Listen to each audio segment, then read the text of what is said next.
Mesdames et messieurs, bienvenue sur les ondes africaines. Après de longues semaines passées sous la neige au Canada et plus précisément en Ontario et spécialement à Toronto, la saison d'été est une saison magnifique où les Canadiens venant de différents horizons participent ou organisent des festivals d'été. Et parlant de festivals, l'équipe Onde africaine était invitée à couvrir pour vous le festival du peuple Bamileke qui était organisé dans le centre de Toronto, dans le parc la semaine dernière. Si vous ne savez pas où se situe le peuple Bamileke, ce sont des habitants d'Afrique centrale et surtout situés dans la région de l'ouest du Cameroun. Mais aujourd'hui, ils sont un peu éparpillés et à travers tout le pays du Cameroun et pourquoi pas à travers le monde. Et ce qui les réunit aujourd'hui est la valeur traditionnelle. Je vous passe un petit résumé de ce qui s'est passé au High Park, ici à Toronto, et après nous allons revenir pour parler un peu de la conférence qui a eu lieu à Toronto sur le Congo. Suivez.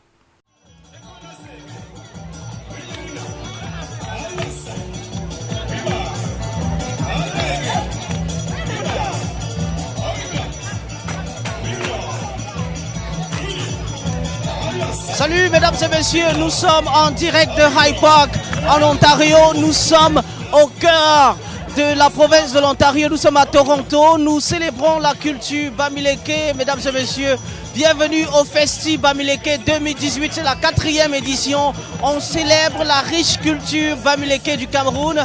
Bienvenue à vous, c'est chaud à ce niveau-ci, mesdames et messieurs, la représentation de tous les fils et filles Bamileke dans cette merveilleuse province de l'Ontario.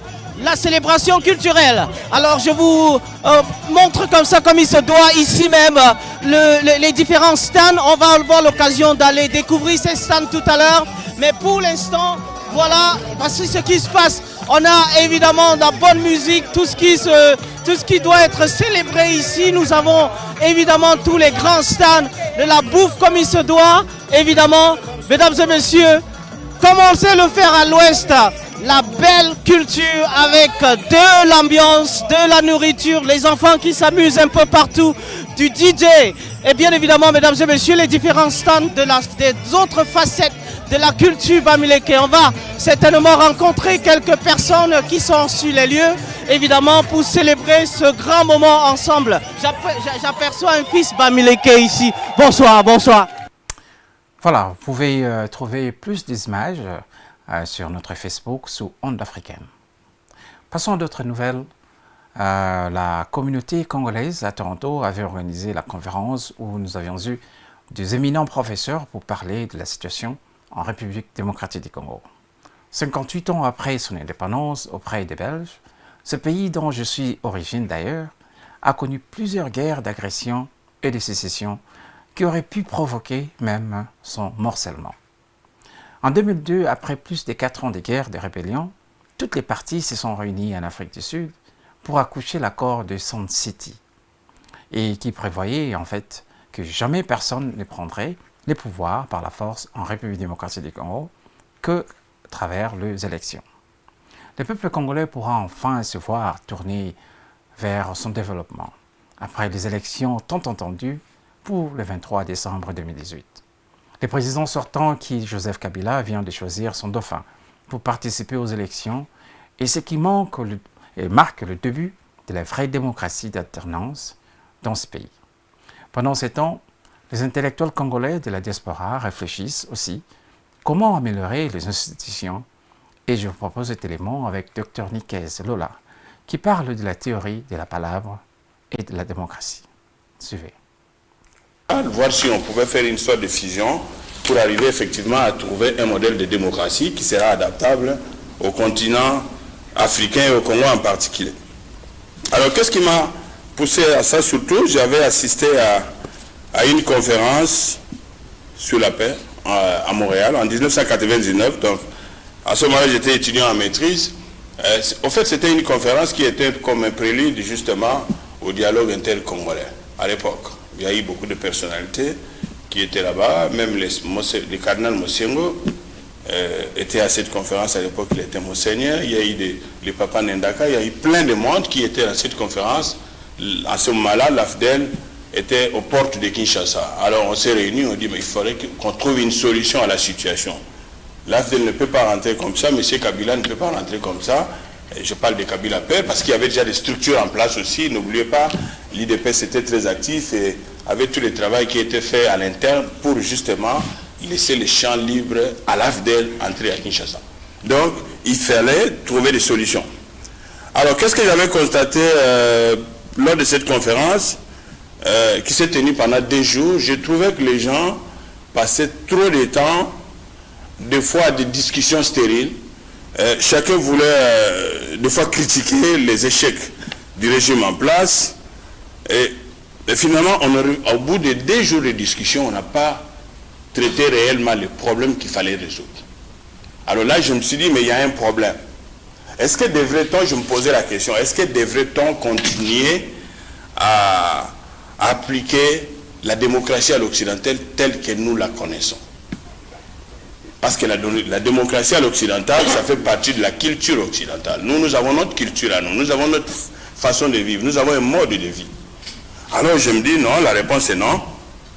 On peut appliquer la démocratie à l'occidentale, mais tout en se référant aussi à nos cultures et traditions. Alors, de ces observations, la délibération par la palabre met apparu comme l'ultime moyen dans la résolution de certains conflits qui déchirent la République démocratique du Congo. Et là, je vous rappelle, j'ai fait une thèse de doctorat là-dessus, sur la question de la palabre. Et j'ai publié quand même certains ouvrages, certains articles sur la démocratie à la palabre. Donc, je suis parmi les auteurs africains qui pensent, ou le courant africain, et qui pensent qu'on devrait recourir dans tout ce qui est culturel africain et l'intégrer dans la démocratie. Alors, dans cette optique, j'avais orienté, j'ai dit, plusieurs années mes recherches sur la question de la palabre pour trouver une approche qui s'appliquerait, et plutôt qui s'appliquerait le mieux au contexte africain. Donc ici, il ne s'agit pas, je vous rappelle, de créer une nouvelle démocratie, non, mais plutôt de moderniser la palabre, de l'intégrer dans les institutions du pays pour en faire un modèle de gestion politique et sociale. En effet, pour ceux qui ne savent pas, la palabre, c'est une tradition orale dans laquelle la parole, l'argumentation et la rhétorique occupent la place prédominante dans l'ordre des débats. Les discussions se tiennent dans une langue régionale ou locale. Quand je parle de régional, c'est-à-dire qu'on a beaucoup de provinces, mais ça dépend dans chaque coin. Et si vous êtes Moulouba, ils peuvent tenir leur palabre à Chiluba, les Swahili, les Congo, et ainsi de suite. Alors, les discussions se tiennent dans une langue régionale ou locale qui n'est nécessairement pas comprise par toutes les parties en conflit. Le langage de la palabre est souvent codé et n'est pas compris de tous.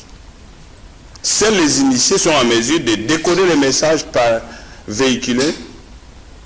Alors, puisqu'il y a un échange optimal d'informations, les interlocuteurs doivent parler à peu près le même langage.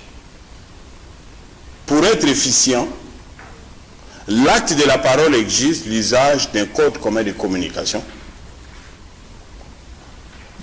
Ainsi, si nous voulons faire valoir la palabre comme mode de gestion des questions sociopolitiques, il faudra trouver un code commun de communication.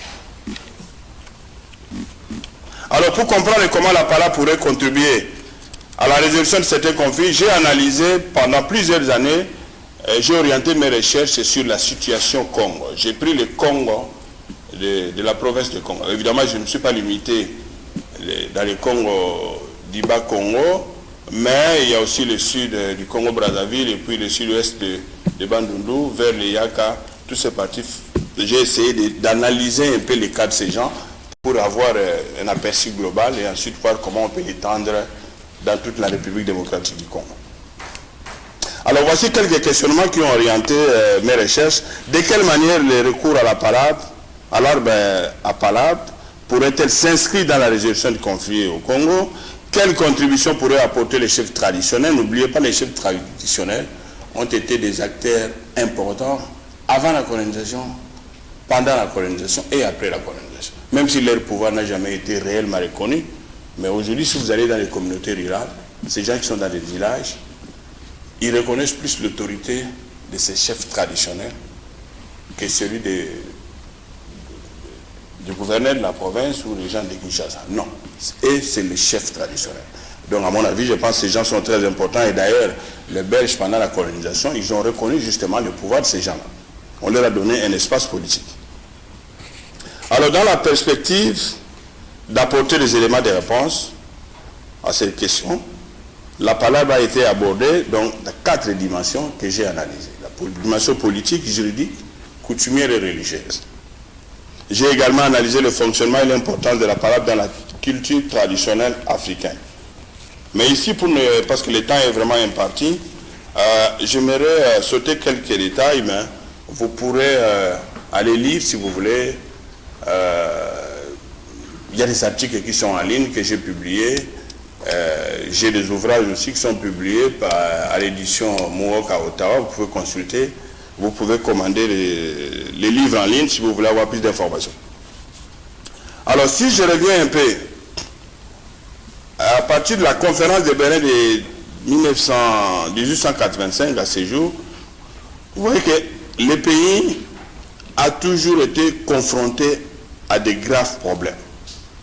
L'État indépendant du Congo, propriété du roi Léopold II, à l'indépendance en passant par la colonisation, la RDC a toujours été confrontée à différents conflits. Au lendemain de la conférence de Berlin, le pays a été créé artificiellement par les colonisateurs belges. Le rejet des coutumes et traditions congolaises au profit de la culture occidentale, notamment avec la religion christo-messianique, tout ça a occasionné la perte de l'identité congolaise. À cela s'ajoute la mauvaise gestion du pays, le financement des guerres privées, surtout à l'est du pays. Toutes ces guerres que vous voyez, ce sont des guerres privées, ce ne sont pas des guerres vraiment conventionnelles. Non, ce sont des guerres privées où les gens arrivent facilement, vous achetez un Kalachnikov et puis vous regroupez quelques personnes et vous venez commencer à terroriser les gens et puis c'est la guerre. Non, ce sont des guerres privées parce qu'on veut tout simplement exploiter les richesses du Congo. L'exploitation abusive des ressources naturelles de la RDC et certains États mercenaires comme le Rwanda, l'Ouganda et le Burundi. Parce qu'aujourd'hui, je vous rappelle, je les appelle les États mercenaires parce qu'aujourd'hui, pour envahir les États, on n'a plus besoin de le faire comme ça se passait avant avec les mercenaires comme les Bob Denard, le fameux Bob Denard qu'on a connu dans les années 80. Aujourd'hui, on utilise plus les États pour faire les sales boulots. C'est comme le Rwanda qui fait les sales boulots au Congo. Mais c'est un État mercenaire. Alors,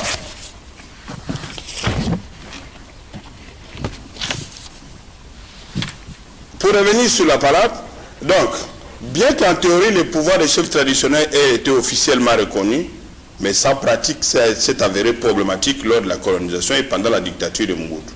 Les chefs traditionnels étaient placés sous la direction et la surveillance des fonctionnaires de l'État.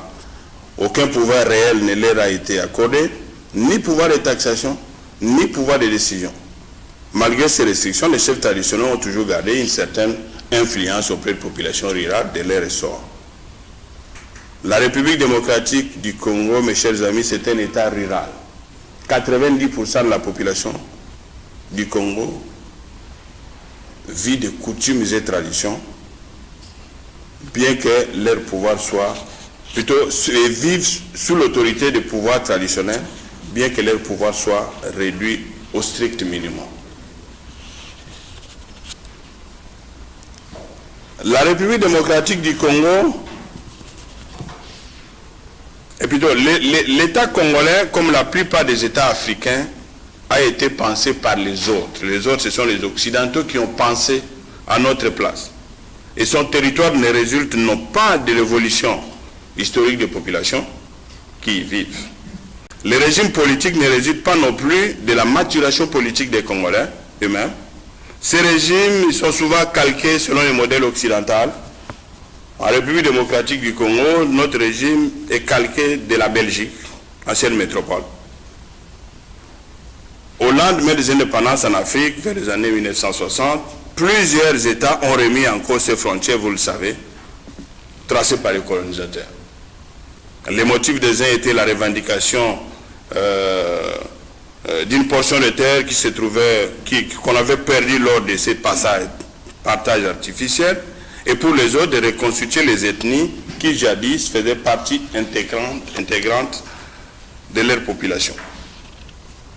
La République démocratique du Congo a subi le même sort. Elle a été créée artificiellement, sans le consentement des populations, suite à une union forcée des nations et des ethnies, des tribus, des ethnies, des villages et les familles divisées par ces grands démantèlements ont été obligés de cohabiter avec d'autres groupes étrangers.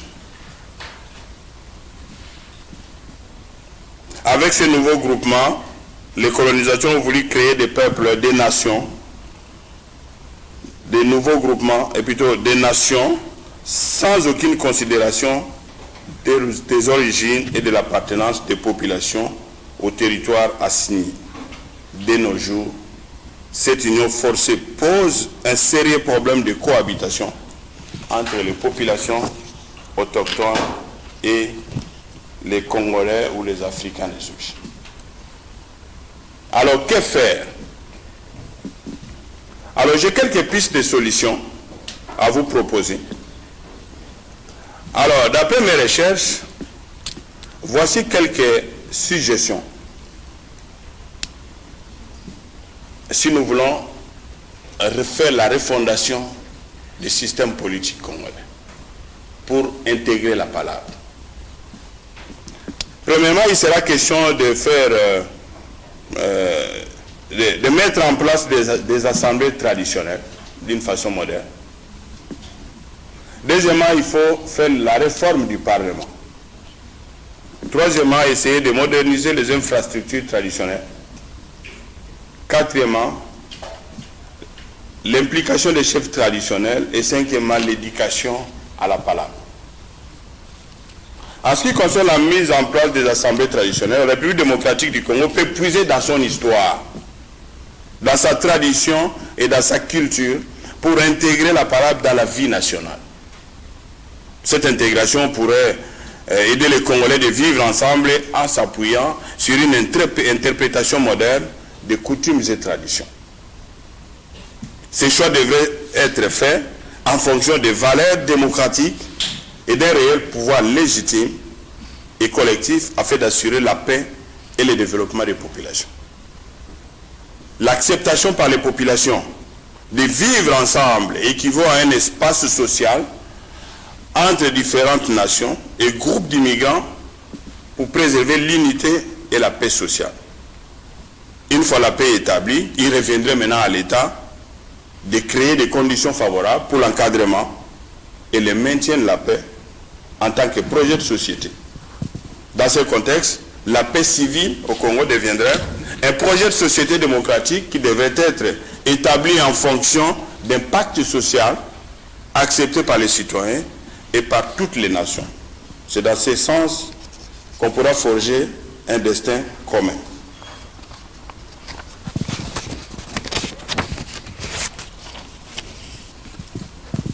La recherche de solutions au conflit au Congo ne doit pas être l'apanage des partis politiques.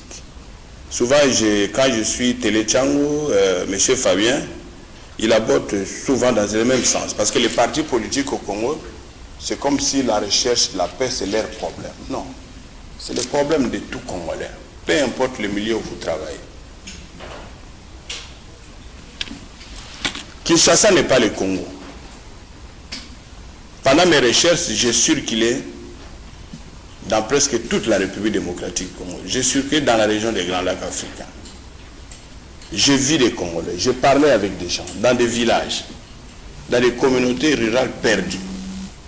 C'est en ce sens que je me suis dit, mais les politiciens congolais, ils pensent que tout tourne autour de Kinshasa. Alors que ce n'est pas vrai. L'ensemble des populations de ces villes-là, par exemple Kinshasa, Lubumbashi, Kisangani, parce que les politiciens congolais pensent que c'est là où il faut diriger. Quand ils prennent des décisions, ils pensent qu'ils voient d'abord Kinshasa, ils voient toutes les grandes villes.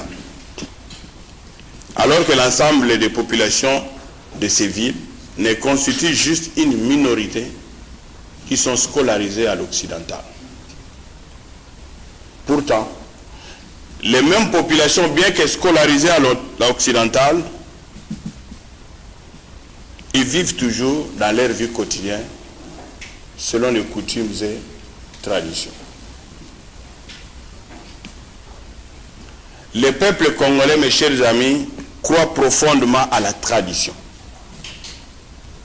Ce sont les résultats de mes recherches qui l'indiquent. Je fais 20 ans de recherche. L'appartenance d'un Congolais à sa communauté est établie par ce qu'on appelle les Sina. S'il y a les Bakongo ici, j'ai pris le terme Bakongo parce que j'étais chez les Bakongo, ils ont parlé des Sina. Il y en a qui vont parler de Kishina. Mais en fait, les Sina, c'est quoi? C'est l'origine tout simplement, les liens. Donc il serait donc difficile pour un Congolais de se détacher de ces liens-là, de son Sina.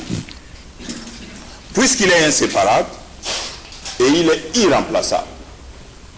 Dans ces circonstances, il apparaît tout à fait naturel d'intégrer la tradition au sein des institutions du pays pour en faire un modèle de gestion sociale afin d'inclure l'ensemble de ces populations.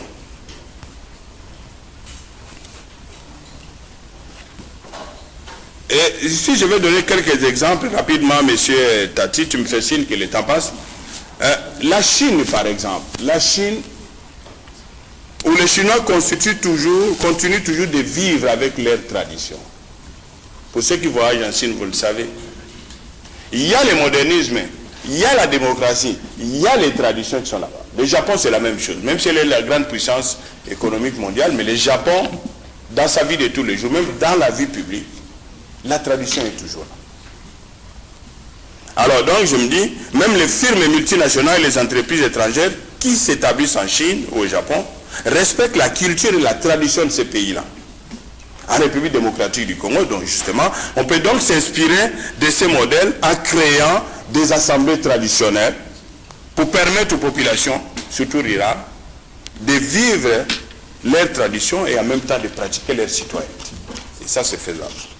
Au niveau de la réforme du Parlement, rapidement, je propose que le Parlement congolais soit refondu. Pour garantir l'efficacité des décisions au niveau du Parlement, les principes de gagnant-perdant lors des prises de décision devraient être remplacés par les principes de gagnant-gagnant. C'est-à-dire à l'heure actuelle, parce que vous parlez de la majorité. Régulièrement on parle de la majorité, mais la règle de la majorité veut dire quoi? Est-ce que si on est majoritaire, on prend une décision, ça veut dire que la majorité a toujours raison ou la décision a été bien pensée? La réponse est non. Il y a des minorités qui sont là-bas, par exemple au Parlement, qui ont de belles idées, qui peuvent faire avancer, mais ces idées ne passent pas parce que la majorité va tout rejeter. Alors donc je préfère qu'on puisse remplacer les principes gagnant-perdant au niveau du Parlement par le principe gagnant-gagnant, principe fondamental dans la palabre. Cela permettrait justement d'instaurer une démocratie par la palabre dans laquelle le pouvoir sera partagé selon le rapport de force en présence. En combinant les éléments de la démocratie occidentale et ceux de la palabre, il n'y aura ni vainqueur ni vaincu. Donc c'est-à-dire si je vise les consensus dans la prise de décision. Alors pour mettre en place, je propose la réforme du Parlement à 2 chambres. Je sais que vous allez me dire actuellement il y a des chambres, oui, mais quelles sont ces 2 chambres? Vous allez me parler du Sénat et du Parlement, des députés, la Chambre des députés. Mais moi je veux que ça soit remplacé par la Chambre coutumière et la Chambre républicaine. Pourquoi la Chambre coutumière? Mais c'est parce que dans cette chambre, il y aura un représentant de chaque ethnie du Congo. Parce qu'il y a près de 450 ethnies. Et ces ethnies, on pourra créer ce qu'on appelle les circonscriptions électorales. C'est-à-dire que chaque ethnie aura, ça sera une circonscription, et les gens pourraient se présenter pour se faire élire au Parlement, plutôt au niveau du Sénat, donc au niveau de la Chambre coutumière. Évidemment, dans cette chambre, la composition de cette chambre sera réservée aux membres des groupes nationaux et ethniques. C'est-à-dire, si vous n'êtes pas congolais de souche, vous ne pourrez pas siéger dans cette chambre. Mais cela ne veut pas dire qu'on rejette les autres Congolais naturalisés, non. Ils pourront se présenter à la Chambre républicaine. Parce que ça, c'est la République. Donc, la composition de cette Chambre serait réservée aux membres des groupes nationaux et ethniques de la République démocratique du Congo. Pour siéger comme député dans cette Chambre, il faudra appartenir à une nation ou ethnie du Congo. L'ethnie ou la nation équivaut à une circonscription électorale, dépendamment de la densité. S'il y a des petites ethnies, vous allez me dire, oui, mais telle ethnie est trop petite, on pourrait les fusionner pour créer une grande circonscription électorale. Donc, tout membre d'une ethnie ou nation pourrait se faire élire député selon les critères établis par la loi électorale congolaise afin de représenter ses concitoyens au Parlement. Évidemment, l'accent devrait être mis ici sur les compétences et la moralité des candidats à la députation. Ce n'est pas parce que vous êtes descendant de mini-Congo comme M. Fabien et que vous devez être des droits élus comme membre, député à la Chambre coutumière. Non, selon les compétences, selon les critères fixés par la loi électorale, pour éviter que les têtes couronnées soient toujours portées au pouvoir. Alors évidemment, à l'intérieur de ces chambres, je vais rapidement, l'opposition aura aussi un droit de faire contrepoids dans tous les processus décisionnels. Par exemple, lors d'un vote de loi ou d'une décision importante à prendre, la Chambre coutumière devrait exprimer son point de vue en fonction des valeurs traditionnelles. C'est-à-dire, si vous êtes élu, vous vous êtes fait élire, plutôt, il y a une loi, un projet de loi qui est présenté par le gouvernement, qui est analysé au niveau de la Chambre républicaine, mais les projets de loi ne peuvent pas passer sans pour autant avoir l'aval de la Chambre coutumière. Mais la Chambre coutumière, comment elle va avaliser justement ces projets de loi? Mais en se référant justement aux valeurs culturelles congolaises. C'est ça son origine. C'est pour éviter des sensibilités, pour éviter que certaines décisions soient mal prises. À l'intérieur de la Chambre républicaine, contrairement à la Chambre coutumière, qui serait composée essentiellement des nationaux, la Chambre républicaine devrait être composée par tous les citoyens congolais de souche, immigrants naturalisés. Comme le nom l'indique, la Chambre républicaine représente la République tout entière. Donc, un membre d'une ethnie de la RDC pourrait également poser sa candidature pour se faire élire comme député dans la Chambre coutumière ou dans la Chambre républicaine. Dans les zones rurales, par exemple, les circonscriptions électorales devraient être délimitées en fonction de la Chambre coutumière et en fonction de la République, la Chambre républicaine. Cela permettrait de faire élire à la fois les députés à la Chambre coutumière et à la Chambre républicaine. Par contre, dans les centres urbains et dans les villes, les circonscriptions électorales devraient faire élire uniquement les députés de la Chambre républicaine, puisque les citoyens des centres urbains et ces villes sont déjà représentés par leurs chefs coutumiers, enfin par leurs représentants dans la Chambre ethnique. Ils sont déjà représentés, donc ça ne sert à rien de les faire élire encore. Donc ce qui fait que, en bout de ligne, on va se retrouver dans toutes les ethnies, dans toutes les provinces, il y aura des gens qui sont représentés au niveau de la Chambre coutumière et en même temps, ils sont aussi au niveau de la Chambre républicaine. Alors, je parle de la modernisation, évidemment, il fallait moderniser les infrastructures au niveau de la prise de décision. L'implication des chefs traditionnels, je l'ai dit rapidement, M. Tatanene. Je suis un enseignant, quand je parle, des fois, il faut aller plus vite. Et puis, à la fin, éducation, évidemment, à la palabre. Il faut éduquer les gens maintenant. Comment débattre dans la discipline. Il faut introduire les systèmes de prise de notes, parce que maintenant, ça se fait oralement. Aménager les infrastructures. Lisez mon dernier livre qui s'intitule Palabre et institutions étatiques. Ce livre, c'est une mine d'or. Vous avez toute l'information. Et là-dedans, je montre techniquement, parce qu'il ne s'agit pas seulement de montrer, de proposer des choses, mais il faut montrer comment il faut opérationnaliser ça. Donc dans ces livres, j'ai opérationnalisé, j'ai montré comment on peut opérationnaliser justement ce que je viens de vous parler en quelques minutes. Mais normalement, si je devais continuer, on devait faire 4 à 5 heures pour m'écouter.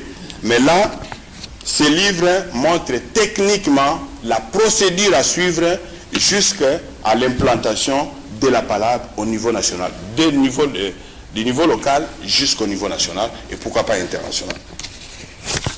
Alors, je pense que M. Tatanen me tient à l'aise avec le temps. Donc, je pense que je dois m'arrêter là. Je pense que je vous ai éclairé un tout petit peu.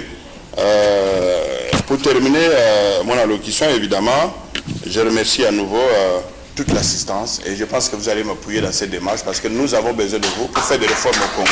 Merci.